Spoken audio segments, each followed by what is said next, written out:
Stage پر موجود ہیں اور اس میں کل 3 مقالہ نگار حضرات ہیں جن کے نام میں پیش کر رہا ہوں، وہ تشریف لے آئیں۔ محترمہ شگفتہ نازنین صاحبہ جناب شوکت علی صاحب اور محترمہ سنبل صبیحہ صاحبہ، وہ اسٹیج پر تشریف لے آئیں۔ ہاں گئے واش روم۔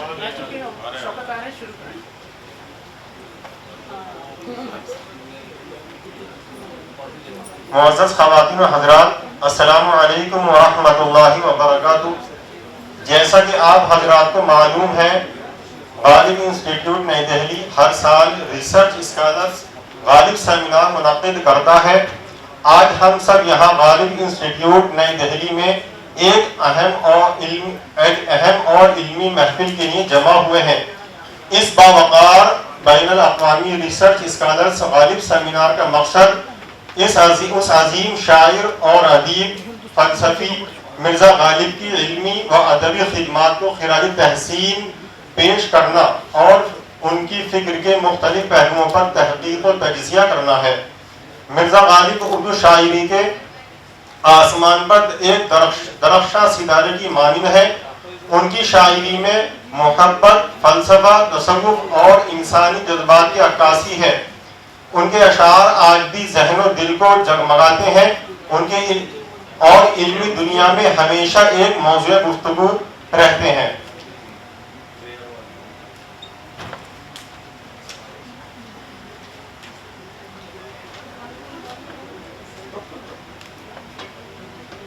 میں اپنے تمام مہمان کا استقبال اس شعر کے ساتھ کرنا چاہتا ہوں۔ بزم میں آئے ہیں سب آج ستارے بن کر، بزم میں آئے ہیں آج سب ستارے بن کر، آپ کی بزم کی رونقیں سارے بن کر۔ میں جناب پروفیسر ابوبکر عباس صاحب کا اس شعر کے ساتھ استقبال کرتا ہوں۔ خوش آمدید اے معزز مہمان، خوش آمدید اے معزز مہمان، آپ کے قدموں میں بچھا دیں دل کی بساط۔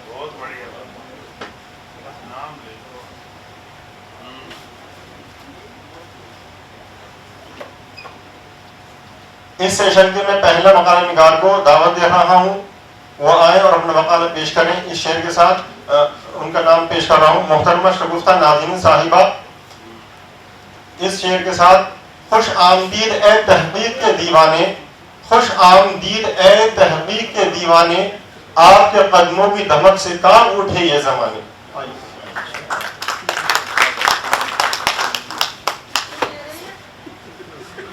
صدر محترم اور معزز حاضرین، السلام علیکم ورحمۃ اللہ وبرکاتہ۔ میرا نام شگفتہ نازنین ہے، میں عالیہ یونیورسٹی کی ریسرچ اسکالر ہوں، میں شہر کلکتہ سے آئی ہوں۔ میرے مقالے کا عنوان ہے القمہ شبلی کی رباعی گوئی چہار آئینہ کی روشنی میں۔ سر اجازت ہے؟ اردو زبان و ادب کی آبیاری کرنے میں مغربی بنگال کا غیر معمولی کردار رہا ہے۔ یہاں آزادی سے قبل، آزادی کے بعد اور عصر حاضر میں بھی اردو کی سینچائی کی جاتی رہی ہے۔ اردو کا پہلا اخبار جامع جہان ہوا، یہیں سے شائع ہوا۔ اردو پریس کا قیام سب سے پہلے یہیں ہوا۔ جدید اردو کی داخل فورٹ ولیم کالج میں یہیں سے پڑھی، اور آغاز سے لے کر اب تک یہاں کے متعدد شعراء و ادبا نے اپنے فنکاروں سے ہمیں محظوظ و مستفید کیا۔ کچھ شعراء و ادبا یہیں پیدا ہوئے اور کچھ ایسے بھی ہیں جن کی پیدائش یہاں تو نہیں ہوئی، لیکن کسی سبب جب وہ یہاں آئے تو مستقل سکونت اختیار کر لی۔ مغربی بنگال خصوصاً کلکتہ کے ادبی شخصیات میں ایک اہم اور معتبر نام ابو القمہ محمد شبلی نعمانی کا ہے، جو اردو دنیا میں القمہ شبلی کے نام سے مشہور ہیں۔ القمہ شبلی بن مولانا عبدالجبار کی ولادت 1 نومبر 1930 میں بہار کے گاؤں میر غیاث شک میں ہوئی۔ تعلیم اور ملازمت کے سلسلے میں انہوں نے پہلے بہار اور پھر کلکتہ میں رہائش اختیار کی۔ 1948 عیسوی میں پہلی غزل کہی اور اس وقت سے اپنی آخری زندگی کے آخری لمحات تک ادبی کاموں میں سرگرم رہی اور 13 اگست 2019 کو اصدار خانی سے کوچ کر گئے۔ انہوں نے مختلف و متنوع اصناف میں اپنی جولانی طبع کا اظہار کیا ہے۔ نثر میں تنقید، سفر نامے، مکتوبات، تو شاعری میں غزل، نظم، رباعی، قطع اور خماسیاں جیسے اصناف پر طبع آزمائی کی۔ اس کے علاوہ انتخابات و تدابیر اور ادب اطفال بھی ان کی دلچسپی کا مرکز رہے ہیں۔ ان کی رباعیات کے کل 4 مجموعے ہیں: زاد سفر، چہار آئینہ، شہر نامہ اور چہرہ نامہ. یہاں چہار آئینہ کی روشنی میں موجود ان کی رباعیات کے حوالے سے گفتگو کرنے کی کوشش کروں گی. اردو شاعری کے آغاز سے ہی حمد و نعت لکھنے کی مستقیم روایت موجود ہے. اردو کا پہلا صاحب دیوان شاعر قلی قطب شاہ کے دیوان میں بھی حمد و نعت پائے جاتے ہیں. علقمہ شبلی رباعی کی روایت سے بخوبی واقف تھے اور قدیم رباعی گوشورا کی طرح انہوں نے بھی توحید و معرفت، نعت و منقبت، مناجات، آخرت اور رحمت الہی اور عشق حقیقی جیسے موضوعات پر رباعیت لکھے ہیں. مذکورہ کتاب چہار آئینہ کے حصہ اول میں اللہ نور السماوات والارض، اللہ آسمانوں اور زمینوں کا نور ہے، اس عنوان کے تحت حمدیہ رباعیہ کہی گئی ہیں. حمد گوئی میں رب کریم کے ذات اور صفات دونوں کا بیان ہے. اللہ کی تعریف کرتے ہوئے وہ انہیں اس روشنی سے تشبیہ دیتے ہیں جو تاریکی میں بھٹکے ہوئے مسافروں کو راہ دکھاتے ہیں. اس دار فانی میں ہم سبھی مسافر ہیں اور جب بھی ہمیں کوئی پریشانی درپیش آتی ہے یا ہم اپنی زندگی کے سفر میں گمراہ ہو جاتے ہیں تو خود کو راہ راست پر لانے کے لیے اور اپنی تاریک زندگی کو پھر سے روشن کرنے کے لیے اس نور کا حالہ اور ظلمت قدر کا اجالا اللہ تعالیٰ کی طرف رجوع کرتے ہیں. لیکن پھر انہیں خیال آتا ہے کہ اللہ کے لیے کسی ایک لفظ کی تلاش یا کسی شے سے تسبیح دینے کی بالکل ضرورت نہیں ہے. اس پاک اور بے عیب ذات کے لیے تو بس ان کا نام ہی کافی ہے. شبلی شاہ صاحب کا یہ حسین انداز آپ بھی ملاحظہ فرمائیں. تاریکی میں ایک نور کا حالہ ہے وہ، ظلمت کرے دل کا اجالا ہے وہ، اس مصدر اوصاف کی تعریف ہو کیا، بس یہ کہو اللہ تعالیٰ ہے وہ. چہار آئینہ کے دوسرے حصے میں نعتیہ رباعیہ کہی گئی ہیں. اس کا عنوان رغزالہ کا ذکر کا. ترجمہ: ہم نے آپ صلی اللہ علیہ وسلم کے لیے آپ صلی اللہ علیہ وسلم کے ذکر کو بلند کیا. یہاں موصوف نے رسول اللہ صلی اللہ علیہ وسلم کی خوبیوں کو بیان کیا ہے. رباعی کے چند اشعار پیش خدمت ہیں. اے پیکر رعنائی، اے فخر بشر، چہرہ ہے کہ ہے رشک خورشید و قمر. اے نور مجسم، کیا ہو آپ کی بات، ہے پیش نظر پھر بھی ٹھہرے نہ نظر. حصہ سوم کا عنوان الحکمت و ذلات المومنین، دانائی مومن کی گمشدہ چیز ہے. اس حصے میں انہوں نے اپنی رباعیوں کے وسیلے سے بالواسطہ یا بلا واسطہ طور پر حکمت و دانائی کا پیغام دیا ہے. انہیں اس بات کا شدت سے احساس ہے کہ زمانہ جتنی ترقی کے منازل کو طے کر رہا ہے اتنا ہی اخلاق، دانائی اور حکمت کے معاملے میں پست ہوتا جا رہا ہے. اس زمان میں ان کی یہ رباعیاں ملاحظہ فرمائیں. آکاش پہ تم دھوم مچا سکتے ہو، پاتال میں اجاز دکھا سکتے ہو، لیکن یہ بتاؤ کہ تبسم کے قبل کیا لپے زمانے کی کھلا سکتے ہو. نیز ایک اور رباعی دیکھیں. روشن کیے افلاک کے تارے ہم نے، آفاق کے گیسو بھی سوارے ہم نے. یہ طرفہ تماشا بھی مگر کیسا ہے، اوصاف نہ اپنے ہی نکھارے ہم نے. علقمہ شبلی کی شاعری کی ایک نمایاں خصوصیت عصری آگہی بھی ہے. اس کی جھلک ان کی رباعیات میں بھی ملتی ہے. انہوں نے ایسے پرآشوب اور پرفتن دور میں اپنی شاعری کا آغاز کیا جب تقسیم ہند کے بعد رونما ہونے والے فسادات و واردات اور سیاسی و سماجی پیچیدگیوں کے سبب ملک کا بنیادی ڈھانچہ متزلزل ہو چکا تھا. یہ سارا منظر انہوں نے دیکھا اور محسوس بھی کیا تھا. اس لیے ان کے یہاں جذبے کی تڑپ اور احساس کی شدت کی فراوانی ہے جو تجربات و مشاہدات کی آنچ پر تپ کر نکلی ہے، اور انہیں پڑھ کر یقین ہوتا ہے کہ شاعر نے وہی کہا ہے جو اس پر اور عالم انسانیت پر گزری ہے. ایک رباعی بطور نمونہ ملاحظہ ہوں. پھر آج فضا میں ہے عجب ایک ہلچل، آکاش پہ منڈلاتے ہیں کالے بادل، ہے روئے زمیں سرخ لہو سے اس طرح، ہوتا ہے گما سارا جہاں ہے مقتل. علقمہ شبلی فن شاعری سے بخوبی واقف تھے. انہیں شاعری بہت عزیز تھی. انہوں نے اپنی رباعیات کے وسیلے سے الفاظ و معنی کی اہمیت کو بھی واضح کیا ہے تاکہ حال اور مستقبل کے شاعر لفظوں کا انتخاب سوچ سمجھ کر کریں. رباعی کے چند اشعار پیش خدمت ہیں. احساس کی راتوں کا سویرا ہے لفظ، ترسیل تصور کا وسیلہ ہے لفظ، گر عقل کی میزان میں رکھ کر دیکھو ادراک کے ہاتھوں کا کھلانا ہے لفظ.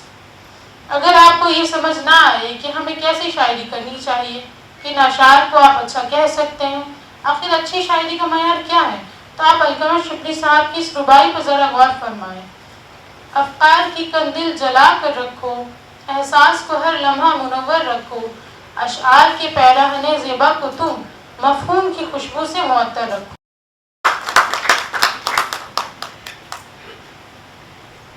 شکریہ محترمہ، آپ نے وقت کا بہت خیال رکھا. اب میں دوسرے مقالہ نگار کو بلا رہا ہوں، جناب محمد شوکت علی صاحب کو، اس شعر کے ساتھ: خوش آمدید اے علم کے متوالے، خوش آمدید اے علم کے متوالے، تحقیق کی دنیا کے روشن ستارے. جناب شوکت صاحب. السلام علیکم ورحمۃ اللہ. میں محمد شوکت علی، ریسرچ اسکالر شعبہ اردو PN منڈل یونیورسٹی مدھے پورہ بہار. اردو دنیا میں سہرسہ بہار. اردو دنیا میں ظفر کمالی کا نام مقتدی تعارف نہیں. سال 2022 کا صحیح اکادمی انعام برائے ادب الفاظ انہیں عطا کیا گیا. حالانکہ وہ ایک طویل عرصے سے تحقیق، مزاحیہ شاعری اور رباعی گوئی میں یکسوئی سے خدمات انجام دے رہے ہیں. مزاحیہ شاعری کے لیے انہوں نے جس صنف کا سب سے زیادہ استعمال کیا ہے وہ نظم نگاری ہے. اس میدان میں وہ بہتر طور پر اپنی باتوں کو پیش کرنے کا سلیقہ رکھتے ہیں. انہوں نے مزاح کے پردے میں جو نظمیں لکھی ہیں ان میں کئی اہم نظمیں ہیں جو ان کے نظریہ حیات کی واضح ترسیل کرتی ہیں. ایسی چند اہم نظموں کا مختصر جائزہ یہاں پیش کرنا چاہوں گا. مثال کے طور پر ماڈرن رخصتی، ابن عظیم، نئے سال کا جشن، خوشامد اور نمائشی دور جیسی چند نظموں پر خصوصی توجہ دی جا سکتی ہے. ظفر کمالی کی ایک اہم نظم ماڈرن رخصتی ہے. نئے زمانے کی عجیب و غریب تبدیلیوں میں ایک بڑی تبدیلی کی جانب یہ نظم مزاحیہ انداز میں متوجہ کرتی ہے. آج کل مائیں اپنی بچیوں کو اخلاقی تعلیم دینے کے بجائے بد اخلاقی کے لیے اکسا رہی ہیں. ظفر کمالی نے اس نظم میں اس کا ایک شاندار نقشہ کھینچا. یہ سچ ہے جا رہی ہے تو نئے گھر میں بہو بن کر، متاع آبرو بن کر، چراغ آرزو بن کر، مگر تیرے لیے وہ جنگ کا میدان ہے بیٹی، سپاہی کی طرح رہنا ہے تجھ کو جنگ جو بن کر، جو تو نرمی دکھائے گی تو سب تجھ کو دبائیں گے، رہے گی سخت تو سب کے پسینے چھوٹ جائیں گے. ظفر کمالی نے تعلیم یافتہ سماج کی ان تبدیلیوں کو بڑے لطیف انداز میں پیش کیا ہے اور اس بات کو واضح کرنے میں کامیابی پائی ہے کہ آج کل کی نام نہاد پڑھی لکھی مائیں بھی اپنی بداندیشی اور بیجا مداخلت کے سبب بہت بار اپنی بچیوں کی بددماغی کو 7ویں آسمان پر پہنچا دیتی ہیں. ظفر کمالی کی زبانی سے ملاحظہ فرمائیں: دکھانا مفسدانہ ذہن کی ہر وقت زرخیزی، زباں میں تیزی ہونی چاہیے تلوار کی تیزی، لپکتے ہی رہے آنکھوں میں ہر پل برق کے شعلے، تیرے دم سے رہے قائم جہاں میں رسم چنگیزی. اس ماڈرن رخصتی میں ایک ماں اپنی بچی کے ذہن میں جن اوصاف کی شمولیت چاہتی ہے، حقیقت میں وہاں انسانی قدروں کی پامالی کا زہر بویا جا رہا ہے. کبھی اسے وہ رسم چنگیزی اور کبھی ہلاکو خان بن جانے کی تدبیر سکھا رہی ہے، تو کبھی وہ بیٹی کو یہ کہہ رہی ہے کہ انسانی ہمدردی، محبت اور مروت کے دن اب لد گئے، اب تو بس لڑ بھیڑ کر رہنے کا زمانہ ہے. وہ کہتی ہے کہ تمہیں چاہیے کہ تم اپنی حکمت سے ان تمام چال بازیوں اور سازشوں کو چیت کر دو. وہ بیٹی کو یہ بھی تعلیم دیتی ہے کہ بڑی موٹی رقم یعنی جہیز دے کر تمہارے شوہر کو خریدا گیا، اس سے اپنے پاؤں دبوانا، اس کے ساتھ غلامانہ برتاؤ کرنا، کبھی بھی اس سے خود کو کمتر مت سمجھنا. ایک اچھی ماں اپنی بچی کو ہمیشہ اعلیٰ اخلاق کی تعلیم اور سسرال والوں کے ساتھ حسن سلوک سے پیش آنے کی نصیحت کرتی ہے. لیکن ظفر کمالی نے اس ماڈرن رخصتی میں مذاق کا ماحول پیدا کرتے ہوئے اپنی وہ باتیں پیش کی ہیں جن کے آئینے میں آج کی حقیقی دنیا نظر آتی ہے. ایک سمجھدار اور باشعور خاتون کبھی اپنی بچی کو سسرال میں جنگ و جدل کر کے اخلاقی قدروں کی پامالی کی نصیحت نہیں کرتی. ساس سسر سے نفرت، نند کے ساتھ زور آزمائی کرنا یا طرح طرح کے حربوں سے اپنی ازدواجی زندگی کو اجیرن بنا دینے کی آج کل کے رخصتیوں میں بھلے ہی نصیحت نہیں کی جاتی، لیکن باطنی طور پر اسی طرح اپنی بچیوں کو بہت سارے گھروں میں تیار کیا جاتا ہے. اجتماعات ہوں یا دنیاوی محفلیں، سب میں نمائشی چلن عام ہے. حد تو تب ہو جاتی ہے جب خیرات کی تقسیم کرتے ہوئے تصویریں کھنچوا کر لوگ اخباروں میں خبریں شائع کراتے ہیں، اس کا ڈھنڈورا پیٹتے ہیں اور اخلاص للہیت کا ذرا بھی پاس و لحاظ نہیں رکھتے. اخبار میں چھپ جاتی ہیں خیرات کی خبریں، جو بات نہیں ہوتی اس بات کی خبریں. اس ذات کی خبریں، کبھی اس ذات کی خبریں، ہر واحد تباہی کی خرافات کی خبریں، اخلاص کا دنیا سے ہوا جڑ سے صفایا، واللہ عجب طور نمائش کا یہ آیا۔ ظفر کمالی نے جب سماج کی یہ نمائشی صورتحال دیکھی تو وہ بے ساختہ کیے ہوتے کہ جب ہر طرف نمائش پسندوں کا گروہ ہی کامیاب اور سرخرو ہے تو خود اپنی ذات کو اس سے الگ رکھنے کا کیا مطلب؟ اس لیے وہ تنزیہ طور پر فرماتے ہیں، جب گرم ہے دنیا میں اسی چیز کا بازار، جب کافر و مومن بھی اسی کے ہیں طلبگار، اس دام میں بن جاؤ، اس دام میں جب چھوٹے بڑے سب ہیں گرفتار، بن جاؤ ظفر تم بھی نمائش کے طرفدار، اخلاص کا دنیا سے ہوا جڑ سے صفایا، واللہ عجب دور نمائش کا ہی آیا۔ ظفر کمالی نے اپنی نظموں میں ظرافت کے ذریعہ کئی حساس موضوعات پر باتیں کی ہے جن پر واقعی توجہ کی ضرورت ہے۔ سماج میں پھیلی ہوئی برائیوں پر ان کی باریک نظر ہے اور انہیں اس بات سے شدید تکلیف ہوتی ہے، لہٰذا وہ اپنی نظموں کے ذریعہ اپنا غم ہلکا کرنے کی کوشش کرتے ہیں۔ ان کی زبان کافی جستہ اور رواں ہے جس سے ترسیل کا کوئی مسئلہ پیدا نہیں ہوتا۔ وہ سامنے کے اور سادہ الفاظ میں بات پیش کرنے کے قائل ہیں، اس لیے ہر طرح کے قاری ان سے آسانی سے جڑ جاتے ہیں۔ آخر میں ظفر کمالی کی نظموں پر پروفیسر شکیل الرحمان مرحوم کا ایک اقتباس پیش کرتے ہوئے اپنی بات ختم کرنا چاہوں گا، جسے انہوں نے ڈنگ کے سلسلے سے پیش کیا تھا۔ ڈنگ ظفر کمالی کی تنزیہ و مزاحیہ تخلیقات کا دوسرا مجموعہ ہے، مگر ناقدان ادب نے ان کی دونوں کتابوں کی اس طرح پذیرائی نہیں کی جن کی وہ مستحق ہے۔ یہ افسوس کا مقام ہے، اس لیے کہ اردو میں ظفر کمالی جیسے شاعر بار بار پیدا نہیں ہوتے۔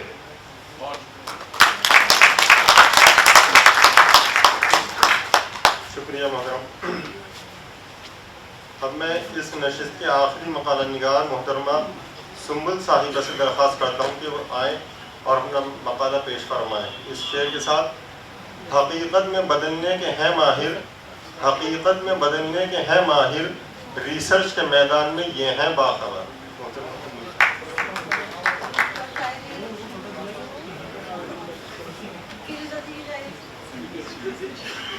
بہت شکریہ۔ حاضرین محفل کی خدمت میں آداب رسوم۔ میرا نام سنبل صبیحہ ہے، میں لکھنؤ یونیورسٹی کے شعبہ اردو کی ریسرچ اسکالر ہوں۔ میرا تحقیقی موضوع ہے غضنفر کی فکشن نگاری کا فکری و فنی مطالعہ، اور میں اپنا تحقیقی کام ڈاکٹر جانثار عالم کی نگرانی میں انجام دے رہی ہوں۔ صدر محترم کی اجازت سے میں اپنے مقالے کا آغاز کرنا چاہوں گی، جس کا عنوان ہے غضنفر کی ناول نگاری کا فکری و فنی جائزہ، ناول پانی اور دیویہ بانی کے خصوصی حوالے سے۔ اردو ادب میں غضنفر علی کی کثیر الجہاد شخصیت کسی تعارف کی محتاج نہیں۔ انہوں نے ادب کی تقریباً تمام اصناف میں کامیاب طبع آزمائی کی، لیکن فکشن نگاری نے انہیں خاص شہرت سے نوازا۔ ناول نگاری میں انہوں نے فکر و فن کے عمدہ اور قابل قدر نمونے پیش کیے ہیں۔ ان کی تخلیقی بصیرت نے جہاں ان کی فکر کو رہنمائی عطا کی اور تخلیقی صلاحیت نے فن کو شعور بخشا، وہیں جدت پسندانہ طبیعت اور اختراعی ذہن و شعور نے انہیں ادب میں نئے نئے تجربات کے لیے مہمیز کیا۔ انہوں نے اپنے ناول اور افسانوں میں اختصار و جامعیت کے ساتھ جو تجربے کیے ہیں وہ وسیع و عریض افکار و نظریات پر مشتمل ہیں۔ غضنفر نے ایک سوانحی ناول سمیت بالترتیب کل 10 ناول تخلیق کیے، جن میں پانی، کینچلی، کہانی انکل، دیویہ بانی، فسو، وش منتھن، مم، شوراب، مانجھی اور دیکھ لی دنیا ہم نے اردو ادب کے ذخیرے میں اضافے کی حیثیت رکھتے ہیں۔ ہر ناول موضوع کے اعتبار سے نیا اور مختلف ہونے کے ساتھ ہی تحیر آمیز قصوں پر مبنی ہے۔ غضنفر کی ناول نگاری کی فکری و فنی خصوصیات کی افہام و تفہیم کے لیے اختصار کو ملحوظ خاطر رکھتے ہوئے یہاں صرف 2 ناول پانی اور دیویہ بانی کا جائزہ لیا جائے گا کہ کس طرح انہوں نے فن کے مبادیات و مطالبات اس کے اصول و قوانین اور روایات کو سمجھا، اسے اپنے فن میں برتا اور کس طرح کے افکار و نظریات کو اپنے فن کا محور و مرکز بنایا۔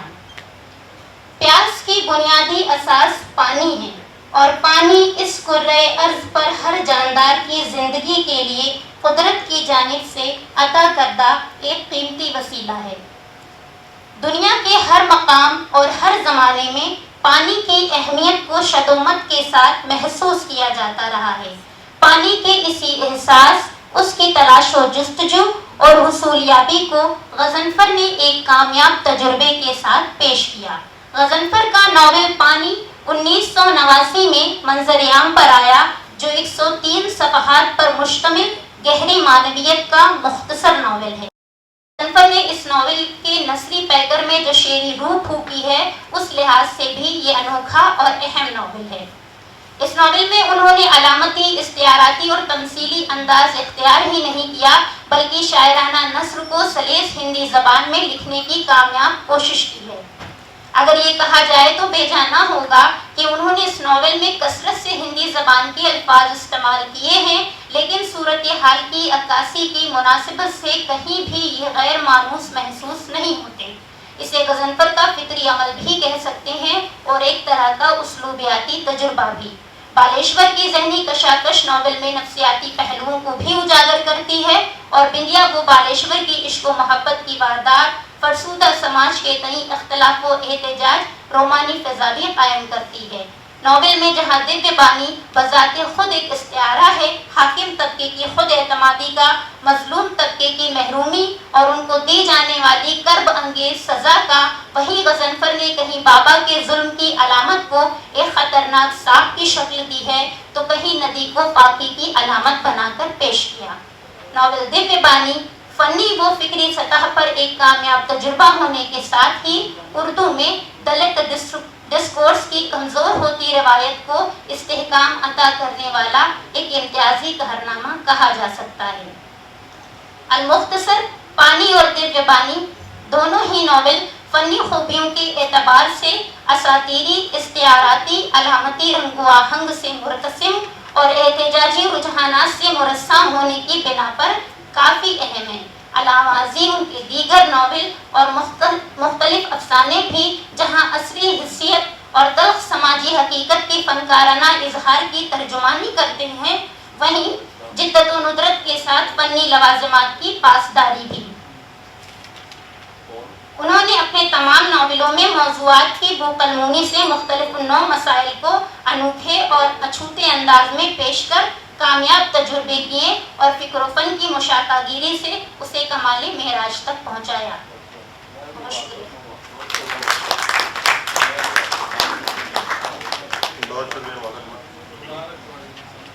یہ اس نشست اور اس سیمینار کے آخری مقالہ نگار تھیں۔ اب میں صدر اجلاس سے بہت ہی ادب کے ساتھ درخواست کرتا ہوں کہ وہ آئیں اور اپنے ناصحہ کلمات سے نوازیں۔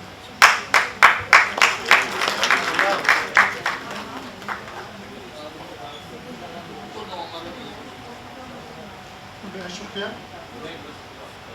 مصباح صاحب۔ تقریباً 3 اجلاس ہم نے سنے، تینوں کے مقالہ نگار حضرات کو بہت ہی غور سے سنا۔